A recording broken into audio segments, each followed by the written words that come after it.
Halo, Assalamualaikum. Apa kabar anak kelas 6 semuanya? Semoga semuanya dalam keadaan sehat walafiat. Amin ya robbal alamin. Sekarang kita akan belajar IPAS kelas 6, yaitu mengenai menjelajahi tata surya. Apakah itu tata surya? Silakan terus saksikan video ini sampai selesai. Mengenal tata surya.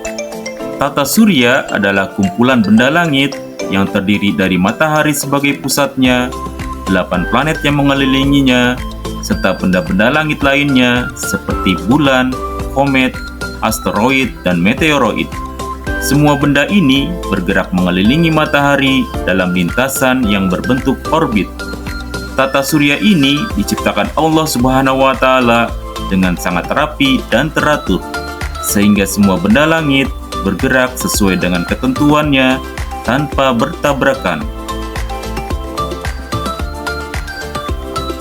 Teori terbentuknya tata surya.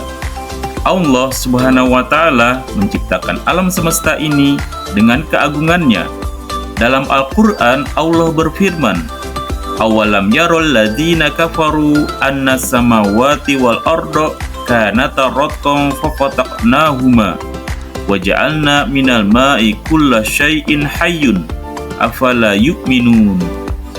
Apakah orang-orang kafir tidak mengetahui bahwa langit dan bumi keduanya dahulu menyatu, kemudian kami memisahkan keduanya, dan kami menjadikan segala sesuatu yang hidup berasal dari air? Maka tidakkah mereka beriman? Quran Surat Al-Anbiya ayat 30. Para ilmuwan juga mencoba memahami bagaimana tata surya terbentuk. Salah satu teori yang terkenal adalah teori Big Bang atau ledakan dahsyat. Teori ini menyatakan bahwa alam semesta dulunya adalah berbentuk sangat kecil dan panas, lalu meledak dan terus mengembang hingga membentuk bintang, planet, dan benda langit lainnya. Teori terbentuknya tata surya. A. Big Bang atau ledakan besar. Alam semesta dimulai dari sebuah ledakan besar yang disebut Big Bang sekitar 13,8 miliar tahun yang lalu. Saat itu semua benda masih panas dan kecil sekali. B. Zaman kegelapan atau Dark Age.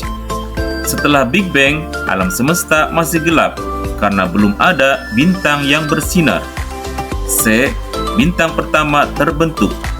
Setelah ratusan juta tahun, bintang-bintang pertama mulai muncul dan membuat alam semesta bercahaya. D. Galaksi muncul. Galaksi-galaksi termasuk Bima Sakti mulai terbentuk setelah miliaran tahun. Galaksi adalah kumpulan banyak bintang, gas, dan debu yang berkumpul menjadi satu. E. Matahari dan tata surya terbentuk. Sekitar 9 miliar tahun setelah Big Bang, matahari dan planet-planet termasuk bumi mulai terbentuk. F.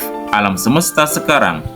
Hari ini kita dapat melihat banyak bintang, planet, dan galaksi di langit. Alam semesta masih terus berkembang dan bertambah luas. Susunan tata surya. Yang pertama adalah matahari sebagai pusat tata surya. Matahari adalah pusat dari tata surya. Matahari adalah bola gas yang sangat panas. Komponen utamanya yaitu gas hidrogen dan helium. Matahari memberikan cahaya serta panas ke planet-planet di sekitarnya, termasuk bumi. Bagian-bagian matahari. 1. Inti matahari. Inti matahari adalah tempat di mana energi panas terbentuk. 2. Fotosfer. Fotosfer adalah lapisan permukaan yang tampak bersinar dari bumi. 3. Kromosfer. Kromosfer adalah lapisan di atas fotosfer yang menjadi atmosfer matahari. Dan 4. Korona. Korona adalah lapisan luar yang terlihat seperti mahkota bercahaya saat terjadi gerhana matahari total. Yang kedua adalah planet-planet dalam tata surya. Berbeda dengan matahari, planet tidak dapat memancarkan cahaya sendiri. Planet hanya memantulkan cahaya dari matahari. Semua benda langit ini bergerak sesuai aturan yang telah ditetapkan oleh Allah Subhanahu wa Ta'ala. Dalam Al-Quran Surat Ar-Rahman ayat 5, Allah berfirman, "Asy-syamsu wal qamaru bihusban." Matahari dan bulan beredar sesuai dengan perhitungan. Planet-planet dalam tata surya. Planet dalam tata surya dibagi menjadi dua. Yang pertama adalah planet dalam. Planet dalam terdiri dari Merkurius, Venus, Bumi, dan Mars. Yang kedua adalah planet luar. Planet luar terdiri dari Jupiter, Saturnus, Uranus, dan Neptunus. Antara planet dalam dan planet luar terdapat sabuk asteroid, yaitu kumpulan batuan luar angkasa yang mengorbit matahari. Planet dalam.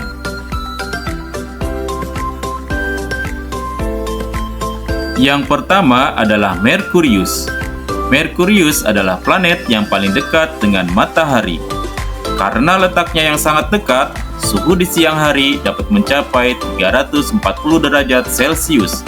Tetapi di malam hari dapat turun hingga minus 200 derajat Celcius karena tidak memiliki atmosfer yang tebal. Merkurius memiliki banyak kawah di permukaannya. Yang kedua adalah Venus. Venus adalah planet kedua dari matahari dan yang paling dekat dengan bumi. Venus tampak sangat terang di langit dan sering disebut bintang pagi atau bintang kejora. Venus memiliki atmosfer yang sangat tebal sehingga panas terperangkap di dalamnya. Suhu di Venus dapat mencapai 500 derajat Celcius, lebih panas dari Merkurius. Yang ketiga adalah Bumi. Bumi adalah planet ketiga dari matahari dan satu-satunya planet yang dihuni oleh makhluk hidup. Bumi memiliki satu satelit alami, yaitu bulan. Faktor-faktor yang membuat bumi dapat ditinggali antara lain: 1. Memiliki suhu yang tidak terlalu panas atau dingin. 2. Memiliki atmosfer yang mengandung oksigen dan melindungi dari benda langit yang hendak jatuh ke bumi. Dan 3. Memiliki air dalam jumlah banyak yang sangat penting bagi kehidupan. Yang keempat adalah Mars. Mars sering disebut planet merah karena permukaannya berwarna merah. Planet ini memiliki suhu yang sangat dingin, yaitu sekitar minus 70 derajat Celcius pada malam hari. Mars memiliki gunung berapi terbesar di tata surya, yaitu Gunung Olympus, yang tingginya sekitar 25 km. Mars memiliki dua satelit kecil, yaitu Phobos dan Deimos. Planet luar. Yang pertama adalah Jupiter. Jupiter adalah planet terbesar di tata surya. Diameternya 11 kali lebih besar dari Bumi. Jupiter bisa menampung sekitar 1321 kali volume Bumi. Jupiter sebagian besar terdiri dari gas. Planet ini memiliki 17 satelit, salah satunya Ganymede, satelit terbesar di tata surya. Yang kedua adalah Saturnus. Saturnus terkenal karena cincinnya yang indah. Cincin ini terdiri dari butiran es dan debu. Saturnus adalah planet terbesar kedua setelah Jupiter dan memiliki 22 satelit, salah satunya Titan. Yang ketiga adalah Uranus. Uranus adalah planet yang unik karena berrotasi miring. Atmosfernya sangat tebal dan berwarna kebiruan. Uranus memiliki 5 satelit, yang terbesar adalah Titania. Dan yang keempat adalah Neptunus. Neptunus adalah planet yang paling jauh dari matahari. Suhu di Neptunus sangat dingin, sekitar minus 200 derajat Celcius. Planet ini memiliki 2 satelit utama, yaitu Triton dan Nereid. Benda-benda langit lainnya. Yang pertama adalah satelit alami. Satelit alami adalah benda langit yang mengorbit planet. Setiap planet memiliki jumlah satelit alami yang berbeda-beda. Merkurius dan Venus tidak memiliki satelit. Bumi memiliki satu satelit, yaitu bulan. Mars memiliki dua satelit, yaitu Phobos dan Deimos. Jupiter memiliki 79 satelit. Saturnus memiliki satelit yang paling banyak, yaitu 82. Uranus memiliki 27 satelit, dan Neptunus memiliki 14 satelit. Yang kedua adalah asteroid. Asteroid adalah benda langit terbuat dari batuan dan logam, seperti besi dan nikel. Ukuran asteroid bervariasi, dari yang berdiameter beberapa meter hingga ratusan kilometer. Sebagian besar asteroid mengorbit matahari di sabuk asteroid, tetapi ada juga asteroid yang memiliki orbit yang melintasi bumi. Asteroid diperkirakan merupakan sisa-sisa dari pembentukan tata surya yang tidak berhasil membentuk planet.